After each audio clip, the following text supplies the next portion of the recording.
আমার সাথে সাকিবের লম্বা ক্যারিয়ার 24টা অনেক আর number one Shakib Khan, hero the superstar, তারপরে my name is Khan, last ছবি হচ্ছে রাজাবাবু। 24টা ছবি আমি সাকিবকে দিয়ে নির্মাণ করেছি। সাকিবের সব ঠিক আছে, সাকিবের শুধু একটা জিনিস প্রবলেম আছে। সেই প্রবলেমটা হচ্ছে সাকিব মাঝে মাঝে ভুলে যায় যে সাকিব খানকে এই বাংলাদেশের টেকনিশিয়ানরাই সাকিবকে জন্ম দিয়েছে এবং সাকিব এখন যে জায়গায় অবস্থান করছে সেই জায়গায় অবস্থানের জন্য তারা সম্পূর্ণভাবে অবদানের মালিক। এবং সাকিব তো আছে, সাকিব নিজে চেষ্টা করছে, না হলে কি আর হয়, কিন্তু তাদের অবদানকে কোনো অংশে আপনি ভুলে গেলে পারবেন না। যেটা সাকিব ভুলে যায় তখনই সাকিবের সাথে আমরা যারা চলচ্চিত্রকে ভালোবাসি, বাংলাদেশকে ভালোবাসি, তাদের প্রবলেমটা ক্রিয়েট হয়। যেই প্রবলেমের জন্য সাকিব খানকে আমি যখন পরিচালক সমিতির সেক্রেটারি জেনারেল, তখন তাকে নিষিদ্ধ করা হয়েছিল। সে বলেছিল বাংলাদেশে কোনো ভালো টেকনিশিয়ান নাই। তখন আমি এইটাই বলেছিলাম যে বাংলাদেশে যদি ভালো টেকনিশিয়ান নাই থেকে থাকে, তোমার মতো সাকিবের জন্ম হলো কীভাবে? তাহলে তো তোমার মতো সাকিব খান জন্ম হইতো না। আজকে তুমি মনে করো, তুমি যদি হলিউডে গিয়েও নায়কগিরি করো, এটা আমাদের জন্য গর্বের বিষয়। কারণ আমরা বলতে পারবো যে আমাদের সাকিব খান আজকে হলিউডের হিরো। তুমি বোম্বেতে কাজ করো, দক্ষিণে কাজ করো, এটা আমাদের জন্য গর্বের বিষয়। কিন্তু তুমি আমার দেশকে, আমার দেশের টেকনিশিয়ানকে ছোটো করে না। তুমি যদি এটা বলো, এটা খুব কষ্ট লাগে যে আমাদের দেশে ভালো টেকনিশিয়ান নাই। যদি ভালো টেকনিশিয়ান না থাকে তুমি সাকিব খান হইলে কীভাবে? এইটাই ছিল সাকিব খানের প্রতি আমার প্রশ্ন, আর কিছু না। সাকিব খানের সাথে ব্যক্তিগতভাবে আমার কোনো দ্বন্দ্ব নাই। সাকিব খানকে আমি ভালোবাসি, সাকিব খানও আমাকে শ্রদ্ধা করে, সম্মান করে। এই জিনিসটা সাকিব খানের চেঞ্জ হতে হবে। তাকে প্রথমই কথা, কারণ আমারকে যে জন্ম দিয়েছে আমার বাবা মা, সে আমার কাছে সর্ব উৎকৃষ্ট ব্যক্তি হবে। তারপরে অন্যরা, হ্যাঁ, আমাকে হয়তো অন্য একজনের শেল্টার দিয়ে বড় চাকরি দিতে পারে, বড় একটা বাড়ি বানায় দিতে পারে, কিন্তু আমাকে জন্ম না দিলে ওনারা তো আমাকে পাইতো না, বাড়িও বানায় দিত না, বড় চাকরিও আমাকে দিতে পারতো না। সে তো আমাকে প্রথম কৃতজ্ঞতা প্রকাশ করতে হবে তাদের প্রতি যারা আমাকে জন্ম দিয়েছে।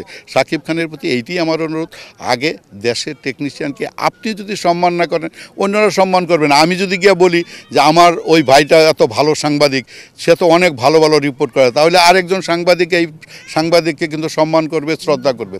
আর আমি যদি বলি কি কী করে, তাইলে হবে না। আমার দেশের, হ্যাঁ, এখন বলতে পারে যে ভালো ভালো খারাপ মিলাই তো মানুষ, এখানে অনেক ভালো টেকনিশিয়ান আছে। অন্যরা যে সোর্সগুলি কাজে লাগায়, আমাদের এই টেকনিশিয়ানরা যদি সেই সোর্সগুলি পাইতো, অনেক বড় কিছু এখানে নির্মিত হতো।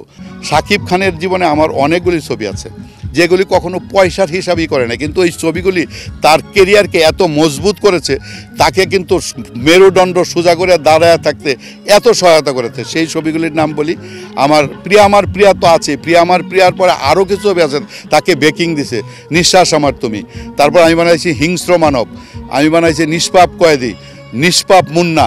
এই ছবিগুলির রেমুনেশন কিন্তু খুব কম সাকিবের, সব 1-1.5 লাখ টাকার মধ্যে সীমাবদ্ধ, কিন্তু সাকিব এই ছবিগুলি করেছে এবং অত্যাধিক পরিশ্রম করেছে। ওই ছবিগুলি তাকে করেছে, একটা মানুষ যদি দাঁড়ায় থাকে, তাকে যদি 3-4 দিক দিয়ে পিলার দিয়ে বেশি মজবুত করে, সে কিন্তু অনেকক্ষণ দাঁড়ায় থাকবে, যত বাতাস আসুক, জ্বর আসুক, সে কিন্তু নড়ে না। সেই জন্য এই ছবিগুলি সাকিবকে মজবুত, মানে ফাউন্ডেশনকে শক্তভাবে দাঁড় করায় আগায় যাওয়ার জন্য অনেক সহযোগিতা করেছে। সাকিবের এই জিনিসগুলি খুব ভালো, আন্তরিকতা এবং কাজটা পারফেক্টলি। তখন তো আর সাকিবের ওইটা, আর সাকিব এখনও না, আমরা যেটা বলি, আমরা যেই সিকোয়েন্স শুনাই, ওই সিকোয়েন্স কীভাবে ভালো, এখন এটা যদি 10 হাত গর্তেও তাকে পড়তেও, সে এখনও সেই কাজই করে, এইটা করে, এখনও করে। এখন অন্যদের বেলায় যেন অন্যদের সাকিবই এই জিনিসগুলি তার কিন্তু একটা ভালো গুণ।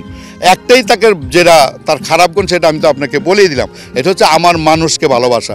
ওই একটা জিনিস করলে সাকিবের মতো ছেলে হয় না, এবং সাকিব অনেক ডেডিকেটেড একটা ছেলে। এটা কেন আমি বলি, সাকিব, এটা হলো আরমান ভাইয়ের ছবি হিংস্র মানবে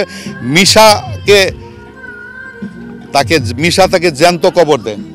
তো মিনিমাম যেই ব্যাপারটা আছে, একটা মানুষকে কবর দিয়া মাটি টাটি সমান করতে কমপক্ষে 5 মিনিট সময় লাগে, কিন্তু 5 মিনিট সময়ে একটা মানুষকে মাটি চাপা দিয়ে রাখবে, এটা টু মাচ রিস্ক। আরমান ভাই নিজের প্রডিউসার, আমি ডিরেক্টর। আরমান ভাই বলে 5 মিনিট রাখা যাবে না মাটির নিচে, মরে যাবে সে। তখন সে বলল আমি পারবো। আমি বললাম যে না, রিস্কের দরকার নেই, আপনি অক্সিজেন দেওয়ার ব্যবস্থা করেন। তার কারণে আমরা করে ওইটাকে আমরা অ্যাভয়েড করে রাখলাম, এখানে নিচ দিয়ে একটু দূরে রাখলাম, ক্যামেরা এইভাবে ধরলাম, ফ্রেমে আউট অফ ফ্রেম দিয়ে যখন করলাম, ওইটা হচ্ছে এই যে দেখেন 5 মিনিটের মতো সে মাটির নিচে বলছে আমি পারবো। দিস ইজ হচ্ছে ডেডিকেটেড। অন্যরা বলবো আমাদের এখনকার আছে আপনি এত উঁচু থেকে না না ভাই আমি পারবো না, এটা স্ট্যান্ডম্যান দেওয়া করান। এই ডেডিকেশনটা ছিল সাকিবের, যার জন্য সাকিব আজকে কিন্তু একটা জায়গায় গিয়ে অনেক দিন অবস্থান করছে, কিন্তু এতদিন কিন্তু অবস্থান করতে পারে নাই, অনেকেই করে নাই।